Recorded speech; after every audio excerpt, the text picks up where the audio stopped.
The world isn't always fair. No matter how honest you are, someone will betray you. No matter how skilled you become, someone less qualified will take your spot. That's reality. But those who understand this reality survive, and those who survive rule. This is a power you can't see, but everyone feels it. This is dark intelligence. Dark intelligence is born when people get betrayed, humiliated and defeated.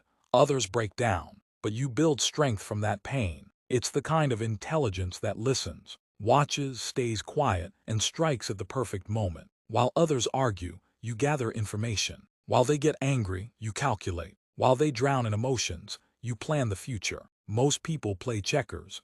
You're about to learn how to play chess. But before we dive deep, let me be crystal clear. This knowledge is for protection, not destruction. Use it to defend yourself, not to hurt innocent people. The goal is to understand the game, not to become the villain. Today, you'll discover the 8 psychological traits that separate survivors from victims, leaders from followers, and winners from losers. Let's unlock the secrets that powerful people don't want you to know. Number 1 is calculated opacity. You're never completely clear about your intentions. You show only what's necessary. When people know half the story, they fill in the blanks with their imagination, and that imagination controls them. Machiavelli once said, "Everyone sees what you appear to be. Few experience what you really are." Think about the most intriguing people you know. They never tell you everything. They leave gaps in their stories. They answer questions with questions. They smile when you expect them to explain. This isn't about lying.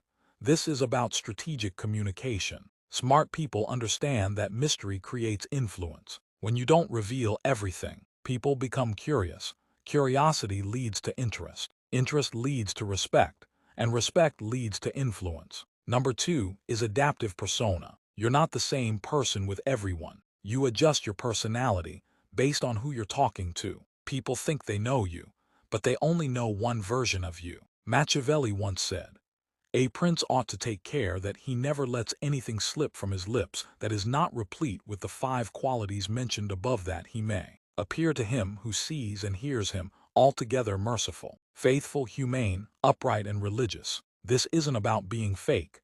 This is about being effective. You already do this naturally. You speak differently to your grandmother than you do to your friends. You act differently in a job interview than you do at a party. Adaptive persona takes this natural tendency and makes it intentional. Number 3 is the principle of detachment. You're not a slave to any relationship, emotion, or opinion.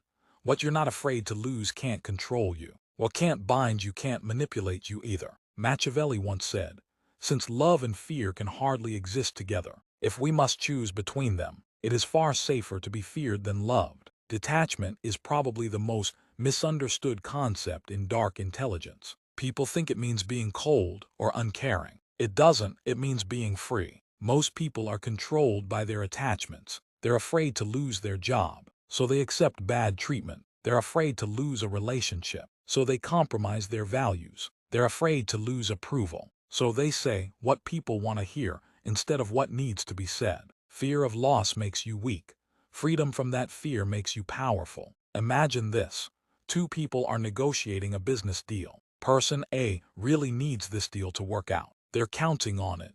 They've already made plans based on it happening. Person B would like the deal to work out, but they have other options. They're willing to walk away if the terms aren't right. Who do you think has more power in that negotiation? The less you need something, the more likely you are to get it. Think about confident people. They're not confident because everything always goes their way. They're confident because they know they'll be okay, even if things don't go their way. That's the power of detachment. Number 4 is silent leverage. You don't apply pressure directly. You wait. When people make mistakes and become vulnerable, your silent presence becomes the heaviest influence in the room. Machiavelli once said, "Never was anything great achieved without danger." Most people think power is loud. They think it's about raising your voice, making demands, and forcing your will on others. That's amateur hour. Real power whispers. Silent leverage is the art of creating influence without saying a word. It's about positioning yourself so that your mere presence changes the dynamic of any situation. Here's how it works. Instead of telling people what to do, you create situations where they naturally want to do what benefits you. Instead of demanding respect, you make yourself indispensable. Instead of fighting for power, you make people give it to you willingly. Let's break this down with practical examples. In conversations, silent leverage means knowing when to pause. Most people are uncomfortable with silence, so they fill it with words. Often those words reveal more than they intended to share. When you're comfortable with silence, you control the rhythm of the conversation. Next time someone asks you a difficult question, don't answer immediately. Pause. Look at them thoughtfully. Let the silence stretch for a few seconds. Then give your answer. Watch how it changes the weight of your response. In negotiations, silent leverage means having alternatives that you don't need to mention. When the other person knows you have options, they negotiate differently. You don't have to threaten to walk away. Your willingness to walk away is enough. In relationships, silent leverage means being the person who adds value without asking for recognition. When you consistently make other people's lives better, they naturally want to keep you around. You don't have to demand loyalty. You earn it through your actions. The key to silent leverage is patience. You're not looking for immediate results. You're building long-term influence. Most people want instant gratification. They want to see immediate results from their efforts. But silent leverage works differently. You plant seeds and wait for them to grow. You make investments and wait for them to pay dividends. Number 5 is psychological echo. You reflect people's deepest needs and fears back to them. They think you're speaking their language, but actually, you're gaining understanding and influence. Machiavelli once said, "Men judge generally more by the eye than by the hand. For everyone can see and few can feel. Everyone sees what you appear to be. Few really know what you are." Psychological echo is about becoming a mirror that reflects back what people need to see and hear. This isn't about deception. It's about deep understanding and strategic communication. People don't buy products, services, or ideas.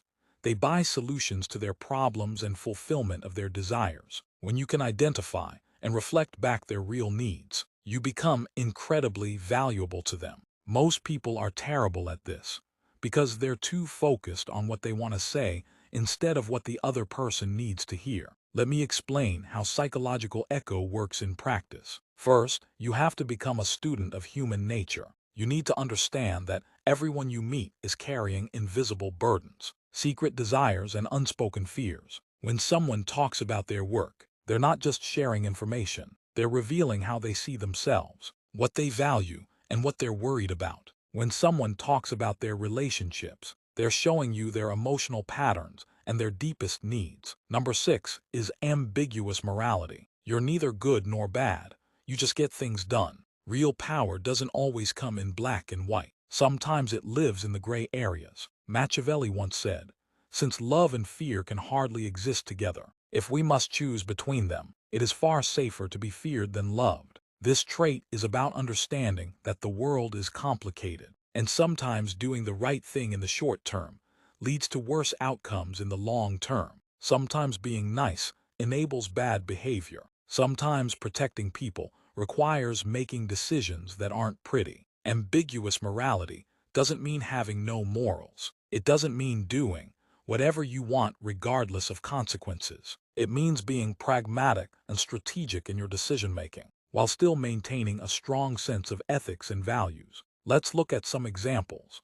Imagine you're in a leadership position and you discover that a team member has been consistently lying to clients and damaging relationships. The nice thing to do might be to give them another chance, provide more training, and hope they improve. But what about the other team members who are working honestly? What about the clients who are being deceived? What about the long-term health of the organization? Someone with ambiguous morality might decide that protecting the many is more important than being nice to the one. They might make the difficult decision to remove that person from the team, even though it feels harsh. This isn't cruelty. This is pragmatic ethics.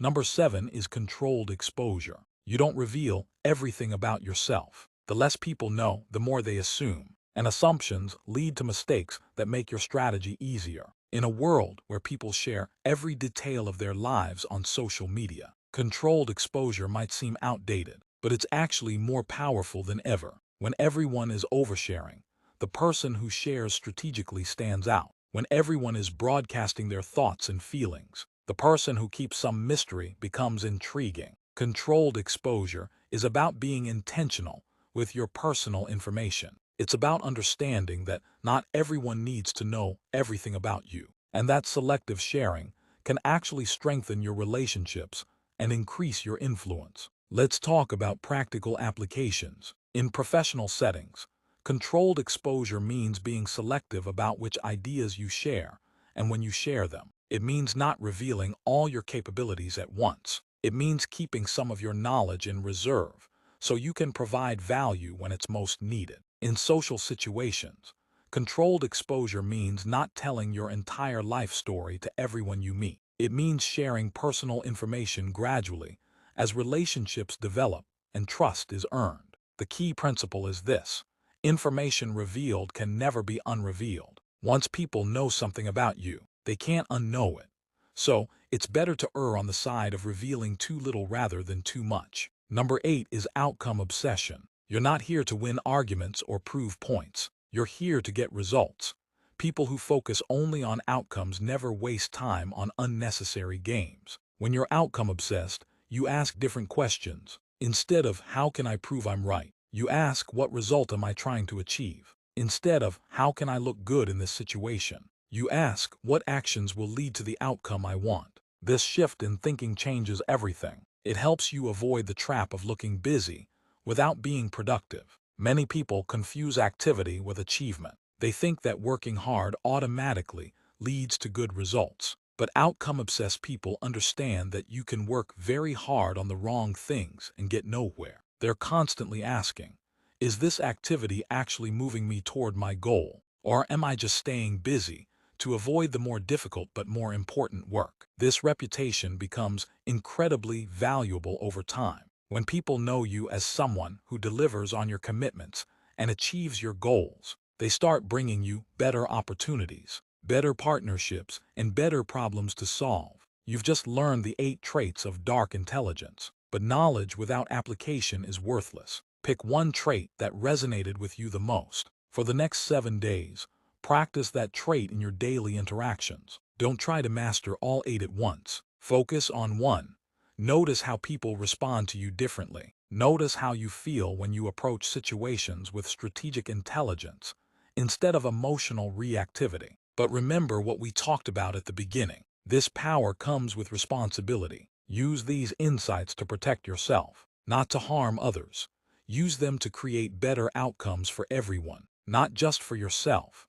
The world needs more strategically intelligent people who use their knowledge ethically. People who can see through manipulation and protect themselves and others from it. People who can navigate complex situations and find solutions that serve the greater good. That's the true purpose of dark intelligence. Not to become a manipulator, but to become someone who can't be manipulated. Not to gain power over others, but to gain power over yourself and your circumstances. The most dangerous person in any room is the one with nothing to lose. But the most valuable person in any room is the one who understands human psychology and uses that understanding to make everyone's life better. Which kind of person do you choose to be? If this video changed how you think about intelligence and power, hit that like button. If you want more content about psychology, strategy, and human behavior, subscribe and ring the notification bell. Drop a comment and let me know which of these 8 traits do you see in the most successful people around you, and which one are you going to practice first. Until next time, remember, true intelligence isn't just about being smart. It's about being wise enough to use your intelligence in service of something greater than yourself. Stay strategic, stay ethical, and stay powerful. As you continue on your journey to master dark intelligence, remember that it's not just about gaining power or influence. It's about becoming a more effective and strategic person who can navigate complex situations and achieve your goals. One of the key benefits of dark intelligence is that it allows you to see through manipulation and deception. You'll be able to spot when someone is trying to influence you or manipulate you, and you'll be able to take steps to protect yourself. Another benefit of dark intelligence is that it gives you a deeper understanding of human psychology and behavior. You'll be able to read people more effectively, understand what motivates them, and use that knowledge to build stronger relationships and achieve your goals. But dark intelligence is not just about gaining an advantage over others. It's also about developing a deeper understanding of yourself and your own motivations and desires. By understanding your own strengths and weaknesses, you'll be able to make more informed decisions and achieve greater success. As you continue to develop your dark intelligence, remember to stay focused on your goals and priorities. Don't get distracted by trivial things or get caught up in emotional reactivity. Stay calm, stay focused, and stay strategic. And always remember that dark intelligence is a tool, not a philosophy. It's a means to an end, not an end in itself. Use it to achieve your goals and improve your life, but don't let it consume you. With that said, I want to leave you with a final thought. The most powerful people in the world are not those who have the most knowledge or the most influence. They are those who have the greatest understanding of themselves and the world around them. They are the ones who can see through deception and manipulation, who can navigate complex situations with ease, and who can achieve their goals with precision and accuracy. If you want to become one of these people, then continue to learn, grow, and improve. And always remember to stay strategic, stay ethical, and stay powerful. Thank you for watching, and I'll see you in the next video.